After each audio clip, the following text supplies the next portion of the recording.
यदि वंशीको सर्वनाश भयो तब युगहरूको कान्छो भाइ कलियुगको आगमन भयो।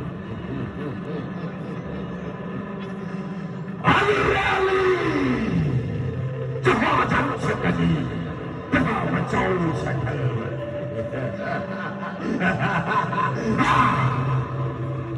सत्य युग गयो, त्रेता युग गयो, द्वापर युग गयो र युगहरूको कान्छो भाइ बस्छ कलियुगको आगमन। बिचारा गौरवी धर्म पुग्ने पक्ष पुगेर बसिरहे सत्य पुगेर त्यसको सत्य धर्म सम्पूर्ण छिरेर यो पाउनु बिचारा लडखन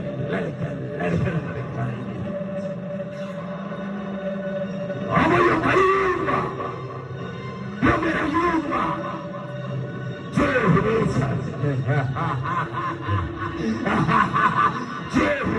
मेरो भस्म हुनेछ।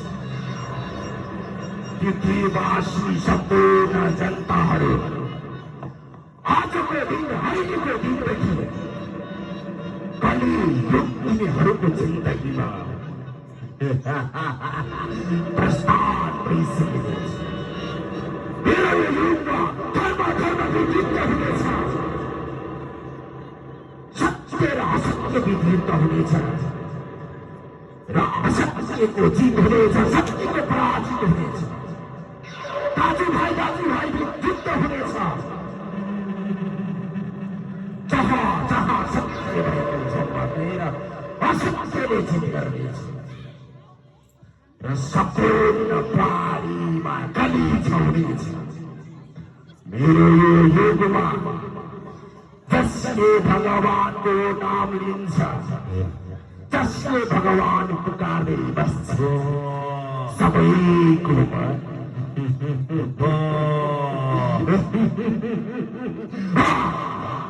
सबैको राम नाम सत्य बनाउनेछ।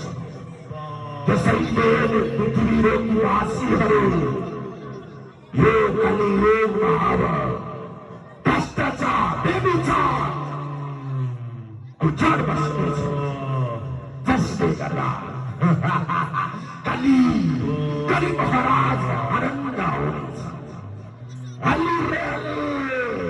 जहाँ जान्छ कलि त्यहाँ बचाउँछ भगवान।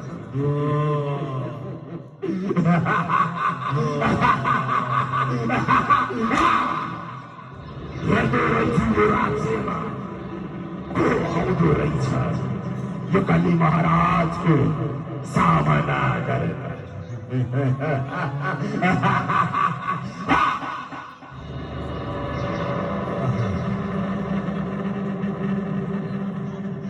यो मेरो राज्य, मेरा राज्यका प्रजाहरू सबैभरि खुसी छन्।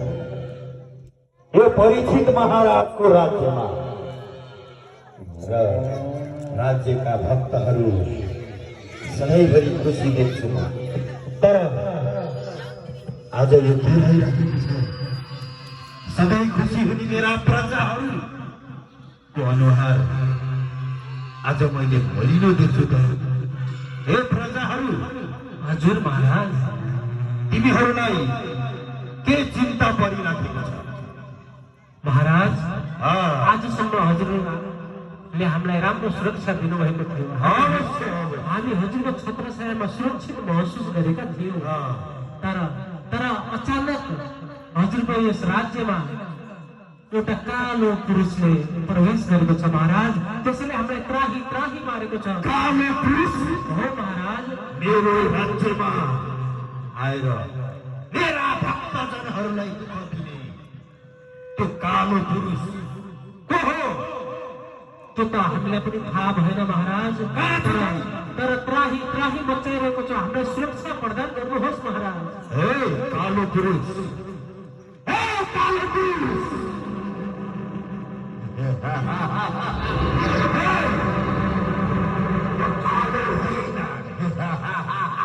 ये पृथ्वी में सबै भन्दा यो मेरो राज्यमा कहाँबाट आएको आयो? कली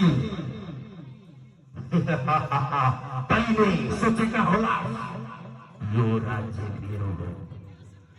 तँलाई एउटा कुरा राम्रोसँग थाहा छैन।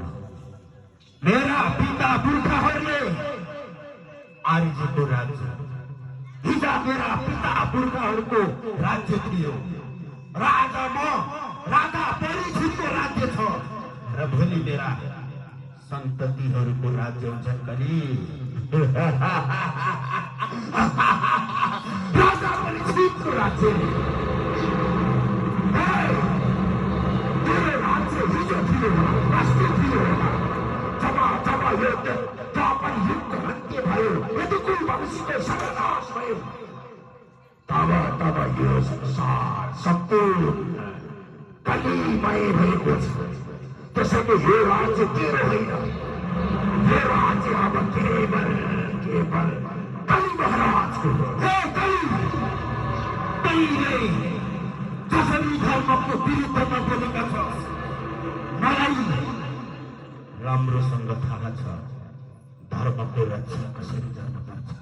मेरा भक्तजनहरूको, मेरा प्रजाहरूको रक्षा कसरी गर्नुपर्छ भन्ने कुरो राजा परीक्षितलाई राम्रोसँग थाहा छ। कली तँलाई आफ्नो प्राणको माया छ भने यो राज्यबाट निस्केर गइहाल, नत्र भने मैले तँलाई दण्ड सजाय दिनेछु, बुझिस्?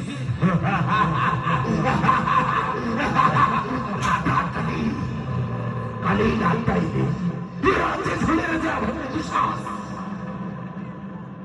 भएपछि त यो राज्यको हत्ता भिजो थिइस्। अब केवल कलीको भएको छ। तै पनि यो राज्य छोडेर जा भन्ने विश्वास भएपछि भन यो राज्य छोडेर जा मलाई भन्ने तेरो यो राज्य छोडेर जा भन्ने अधिकार भ्रष्ट छ। मलाई यो राज्य छोडेर जा भन्ने त्यो आयु चाहिँ कति छ? हे कली, तैँले मेरो आयु थाहा पाएर के गर्छस्? तै पनि ठिक छ, मैले तँलाई भनिदिन्छु। साधारण मनुष्यको आयु कति हुन्छ थाहा छ नि कली तँलाई? 60 वर्षदेखि 100 वर्षसम्म। मेरो आयु छ 60 वर्ष कली, 60 वर्ष। नाथे 60 वर्ष आयु हुने मसँग हे कली, लगन त्यसो भए तेरो आयु चाहिँ कति छ?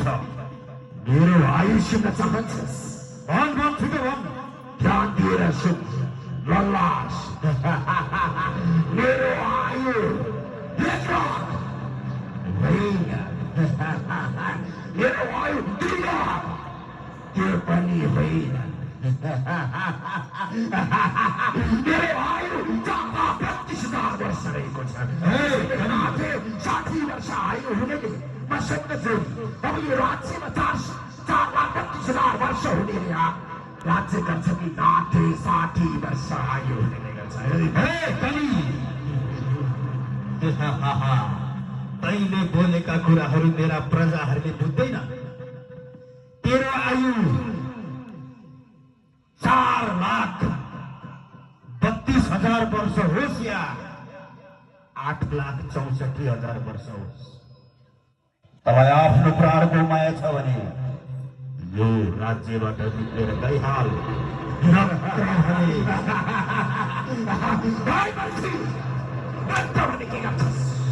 कस्ता कहाँ गए मुसाका छाउरा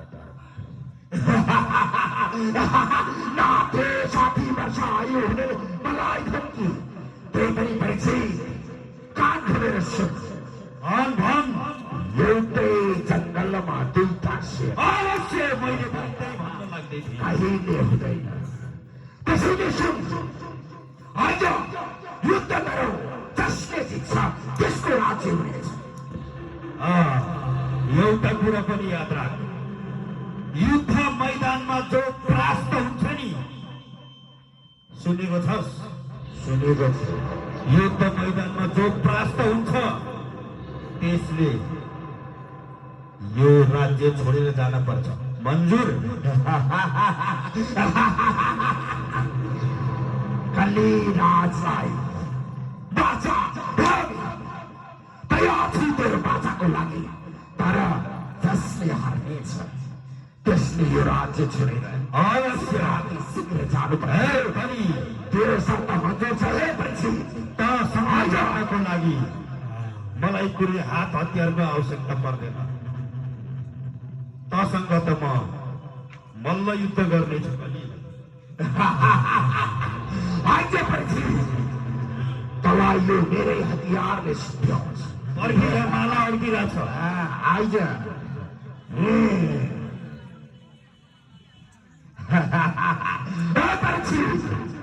ए पक छिटो आ छिटो मलाई विलम्ब भइसक्यो छिटो ए कली अब हेर्छु मैले तेरो तागत आइज आइज छिटो आइज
जहाँ भाग्यो भने तँलाई छोड्दैन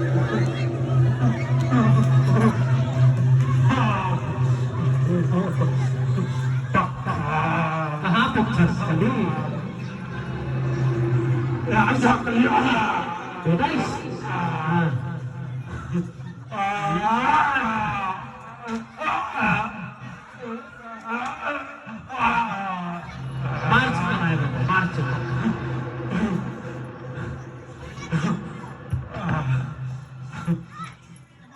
मर्नका लागि तयार हो कली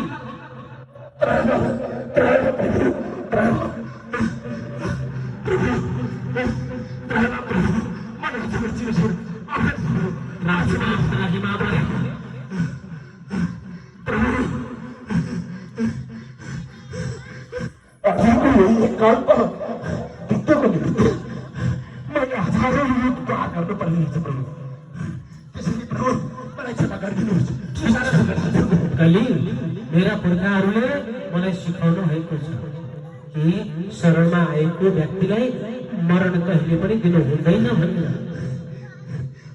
मलाई आफ्नो ज्यान प्यारो छ भने अघि पनि मैले भनेको अझ पनि भनिरहेको छु मेरो राज्यलाई छोडेर गइहाल्छ गइहाल्छ यो चराचर जगत आकाश पाताल यो कालो सम्पूर्ण हजुरको रहेछ प्रभु यो सारा संसार सम्पूर्ण हजुरको रहेछ प्रभु म कहाँ जाऊँ प्रभु त्यसैले मलाई कुनै न कुनै स्थान दिनु पुरो त सही गर्छ कलिले यो सम्पूर्ण धराधाममा अहिले मेरो एकछत्र राज गर्दैको छु मैले भनेपछि तँलाई तेरो रूप अनुसारका मैले बस्ने स्थान दिनु पर्यो होइन त कलि प्रभु अवश्य प्रभु ल सुन उसो भए अब शरणमा आइहालिस्, शरणमा आएकोलाई मरण मैले दिँदैन।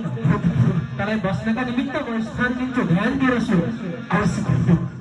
अभ्यर्थीतस्तदा तस्मै स्थानानि कलयेतदौ दूतं पानं स्त्रियः सूना यत्रा धर्मा चतुर्विधः।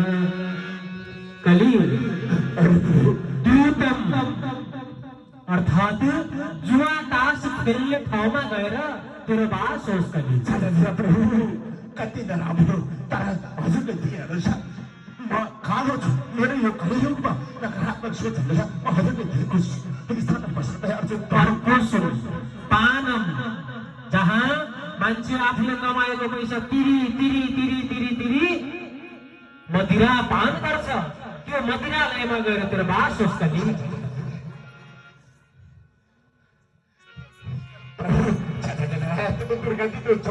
अनि तेस्रो सुन, स्त्री जहाँ स्त्रीले पुरुषले थोरै पैसाका निमित्त आफ्नो देहको व्यापार गर्छन्, त्यो वेश्यालयमा गएर तेरो बास होस्। अर्को सुना जहाँ मनुष्यहरूले आफ्नो क्षणिक स्वादका निमित्त, आफ्नो जिब्रोको तृप्तिका निमित्त अबोध पशु पक्षीहरूको बलि गरेर वध गर्छन्, त्यो